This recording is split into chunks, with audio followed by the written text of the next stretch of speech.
Here I am to worship, here I am to bow down, here I am to say that you're my God.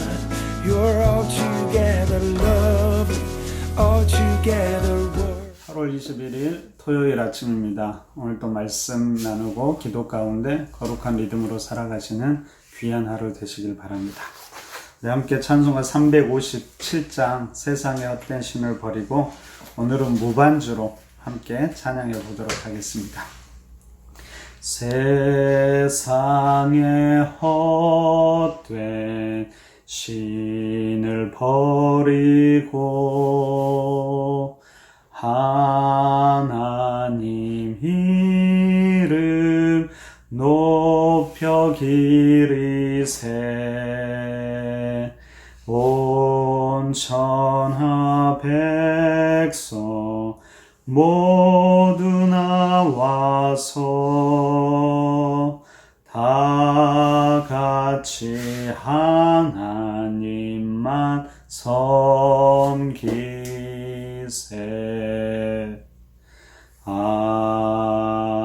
아멘.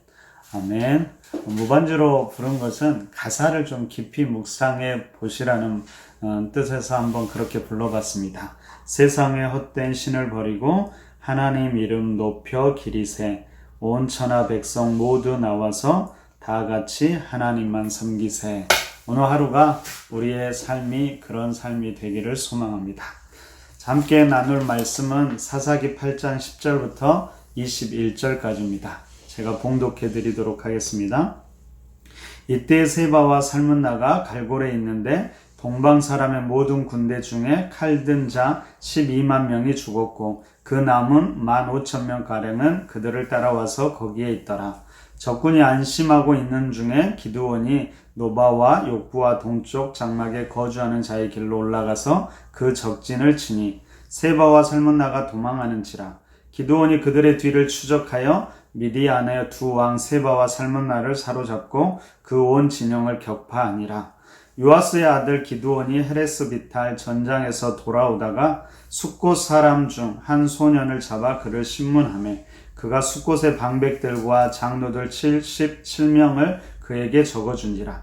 기드온이 숫곳 사람들에게 이르러 말하되 너희가 전에 나를 희롱하여 이르기를 세바와 살문나의 손이 지금 내 손 안에 있다는 거냐. 어찌 우리가 내 피곤한 사람들에게 떡을 주겠느냐 한 그 세바와 살문나를 보라 하고 그 성읍의 장로들을 붙잡아 들가시와 찔레로 숫곳 사람들을 징벌하고 분우엘 망대를 헐며 그 성읍 사람들을 죽이니라.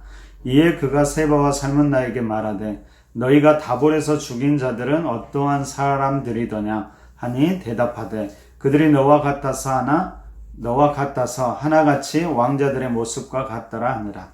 그가 이르되 그들은 내 형제들이며 내 어머니의 아들들이니라. 여호와께서 살아계심을 두고 맹세하노니 너희가 만일 그들을 살렸더라면 나도 너희를 죽이지 아니하였으리라 하고 그의 맏아들 여델에게 이르되 일어나 그들을 죽이라 하였으나 그 소년이 그의 칼을 빼지 못하였으니 이는 아직 어려서 두려워함이었더라. 세바와 살문나가 이르되 내가 일어나 우리를 치라. 사람이 어떠하면 그의 힘도 그러하니라 하니 기드온이 일어나 세바와 살문나를 죽이고 그들의 낙타목에 있던 초승달 장식들을 떼어서 가지니라. 아멘. 기드온과 미디안 족속과의 전쟁 이야기가 계속되고 있습니다. 오늘 한 세 가지 정도를 집중해서 함께 말씀을 나눠보도록 하겠습니다. 그럼 첫 번째는 기드온이 어떻게 300명의 군사로 13만 5천 명이나 되는 미디안의 군사를 물리쳤는지 우리가 다시 한번 생각해 봤으면 좋겠습니다. 그리고 두 번째로는 이 과정에서 숫곳과 분우엘의 태도를 우리가 다시 한번 돌아보고요. 그들을 심판하는 기드온의 모습에 대해서 우리가 어떻게 생각할지도 한번 나누어 보도록 하겠습니다. 그리고 마지막으로 잘 순종하다가 작은 하나의 실수로 무너지는 기드온의 모습도 볼 수 있기를 바랍니다. 먼저 기드온은 어떻게 300명의 군사로 13만 5천 명이나 되는 대군 미디안의 군대를 물리칠 수 있었을까요? 우리가 주목하고 기억해야 될 것이 바로 300이라는 숫자입니다. 여러분 처음에 300명이 아니었지요. 전쟁을 위해서 기드온의 나팔 소리를 듣고 모인 사람들이 처음에는 32,000명이었습니다. 근데 하나님께서 이 숫자가 너무 많다고 말씀하십니다. 그러자 기드온이 22,000명을 돌려보내고 10,000명만 남게 됩니다. 근데 그런데도 하나님이 이 숫자가 많다고 하죠. 그래서 결국에 마지막에 남은 숫자가 300이었습니다. 그럼 적군 13만 5천 대 우리 군사 300, 그 싸움이 어떨까요? 근데 여러분 이 전쟁에서 미디안이 아니라 기드온과 300용사가 전쟁에서 승리를 거두는 모습을 우리는 보게 됩니다. 여러분 이 모습을 보면서 우리가 무엇을 생각해야 할까요? 어쩌면 이 300이라는 숫자는 우리 편에서는 포기하고 싶은 상황을 대변해 준다라고 생각합니다. 무엇인가 하려고 모였는데 그 일을 하기에는 너무나 미약한 우리의 모습을 말하고 있습니다. 여러분 바로 그 상황, 그 숫자에서 승리한 것은 무엇을 말해줄까요? 그 상황에서 전쟁의 승패가 우리 자신에게 달린 것이 아니라 바로 하나님께 달려 있다는 것을 우리에게 말해주고 있습니다. 그럼 이것이 바로 믿음의 법칙이죠. 내 상황, 내 힘을 넘어서는 하나님의 역사를 경험하는 것입니다. 여러분 우리는 항상 우리의 어떤 것들이 부족하다고 말하지요. 그런데 하나님은 오히려 우리에게 그것이 너무나 많다고 말씀하고 있는지도 모르겠습니다. 그러면서 우리에게 초점이 맞추어진 걸 하나님은 다시 하나님께 초점을 맞추라고 말씀하고 우리에게 그렇게 기대하고 있습니다. 그리고 바로 그때 우리에게 승리를 주실 것입니다. 특별히 300이라는 숫자를 기억하면서 그 하나님의 역사, 우리 힘을 넘어서는 하나님의 역사를 생각할 수 있기를 바랍니다. 두 번째로 여러분 전쟁 중에 공동체를 대하는 숫곳 사람들의 태도를 한번 우리가 생각해 봤으면 좋겠습니다. 여러분 숫곳은 여호수아 13장에 보면은 갓 지파에 분배된 땅이었습니다. 그러니까 12지파 중에 한 지파였지요. 그런데도 그들은 어떻게 행합니까? 전쟁에 참여하지도 않고 공동체가 도움을 요청했을 때 도움도 주지 않습니다. 오늘 보면 6절에 보니까 그들이 이렇게 이야기합니다. 너희가 아직 미디안의 왕을 잡지도 못했는데 우리가 뭘 믿고 너희에게 곡식을 주겠느냐. 그럼 그들에게 중요한 건 뭐였을까요? 자신들의 안녕과 평안이었습니다. 물론 그것 말고도 여러 가지 합당한 이유를 댈 수 있었겠지요. 그들에게 중요한 것은 결국에는 하나님도 공동체도 아닌 자신들이었습니다. 그리고 결국에 이러한 이기심은 심판을 받게 되는 것을 우리는 보게 됩니다. 여러분 오늘 본문에서 숫곳 사람들의 모습을 보면서 우리의 믿음의 태도와 모습도 한번 돌아봤으면 좋겠습니다. 믿음에는 참 다양한 모습이 있지요. 우리는 어떤 믿음의 태도, 어떤 믿음의 모습을 하면서 살아가고 있는지 오늘 묵상하면서 기도하는 이 아침이 되시기를 바랍니다. 근데 여러분 한편 이들을 저주하고 심판한 기드온의 모습을 우리는 어떻게 보아야 할까요? 물론 이것 또한 다양한 관점에서 볼 수 있는데 이 아침에 다 살펴보기는 힘들고요. 오늘 한 가지만 우리가 꼭 기억했으면 좋겠습니다.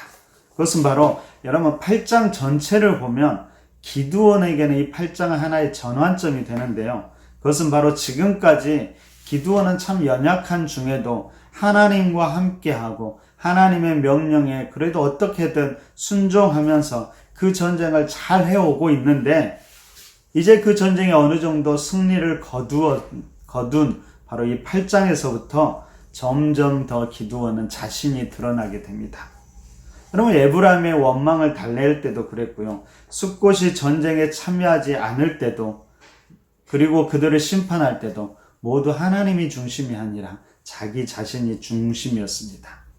그럼 분명히 이 전쟁은 하나님의 전쟁이었음에도 불구하고 점차 기드온은 이 전쟁을 자신의 것이라고 생각하게 된 것입니다. 결국에 이런 기드온이 어떻게 됐을까요? 그가 전쟁을 마치면서 마지막 오늘 이런 행동을 취하는 것을 성경을 기록하고 있습니다. 21절 하반절을 보십시오. 자, 기드온이 일어나 세바와 살문나를 죽이고 그들의 낙타목에 있던 초승달 장식을 떼어서 가지니라. 어떻게 보면 무심코 지나칠 수 있는 구절이지요. 별로 중요하지 않은 행동인 것 같습니다. 여러분, 내일 본문에 나오지만 이것이 결국 우상 숭배로 나가게 만드는 씨앗이 되는 것을 알 수 있습니다. 그리고 기드온과 그의 집을 올무에 빠지게 합니다. 그리고 이 시작은 여러분 어디서부터 시작되었냐면 이 전쟁이 하나님의 전쟁임을 잊어가고 점차 자신이 중심이 되었을 때 바로 이런 올무에 빠지기 시작했다는 것을 우리가 기억했으면 좋겠습니다. 여러분, 우리에게도 이런 부분은 없을까요? 이 아침에 우리 자신을 좀 돌아보는 귀한 시간이 되었으면 좋겠습니다. 여러분, 우리의 마음이 여전히 어디를 향하고 있는지, 우리 삶 가운데 어느새 하나님을 잊어가고 있는 부분은 없는지, 어느새 내가 중심이 되어가고 있는 부분은 없는지, 크지는 않더라도 그런 작은 틈은 없는지 우리가 생각해 볼 수 있었으면 좋겠습니다. 특별히 우리가 기도하면서 우리 자신에게 우리의 삶에 그런 부분이 있다면은 그런 부분을 볼 수 있는 영적인 안목을 달라고 기도하시고요. 더 나아가서 그러한 것들을 고칠 수 있는 용기도 달라고 기도하였으면 좋겠습니다. 그래서 우리가 더욱 믿음으로 살아가면서 믿음의 역사를 경험할 수 있기를 소망합니다. 자, 말씀을 다시 한번 간단히 정리해 볼까요? 자, 오늘 하루 여러분 300이라는 숫자를 꼭 기억하십시오. 그 300이라는 숫자는 하나님과 함께 하면서 내 상황과 환경을 뛰어넘는 하나님의 역사가 있음을 기억하시기 바랍니다. 또한 여러분 믿음의 생활을 이기적으로 하지 마시고 공동체와 함께 서로 섬기고 배려하는 그런 신앙생활을 해나가도록 힘쓰는 우리 푸른나무 교회가 되었으면 좋겠습니다. 그리고 마지막에 나의 삶이 나의 것이 아님을 여러분 잊지 마시고요. 나의 마음과 삶의 중심이 하나님을 모시면서 살아가고 있는지 처음에는 분명히 그랬는데 어느새 나도 모르게 그렇게 놓쳐버린 작은 틈들은 없는지 우리 자신을 돌아보면서 기도하면서 그런 것들을 볼 수 있는 영적인 안목을 달라고 기도하시고요. 고쳐나갈 수 있는 용기도 달라고 기도하시기를 바랍니다. 오늘도 그렇게 기도하고 말씀에 순종하면서 거룩한 리듬으로 살아가는 귀한 한 날 되시기를 바랍니다. 그리고 주일날 우리 함께 또 현장에서 영상으로 만날 수 있기를 바랍니다. 우리 함께 기도하겠습니다. 여러분 거리 두기로 온라인 예배가 계속되고 있습니다. 우리 모든 성도들이 예배에 충실할 수 있도록 기도해 주시고요. 특별히 예배를 준비하는 이들, 예배 담당자들을 위해서도 꼭 기도해 주시기 바랍니다. 그래서 푸른나무 모든 교회 성도들이 예배에 충실한 성도들 될 수 있도록 예배를 통해서 은혜를 받고 우리의 삶이 변해가는 우리 푸른나무 교회 성도들 될 수 있도록 기도해 주시기 바랍니다. 우리 함께 그런 기도 제목을 가지고 주신 말씀도 기억하면서 함께 기도하도록 하겠습니다. 기도합니다.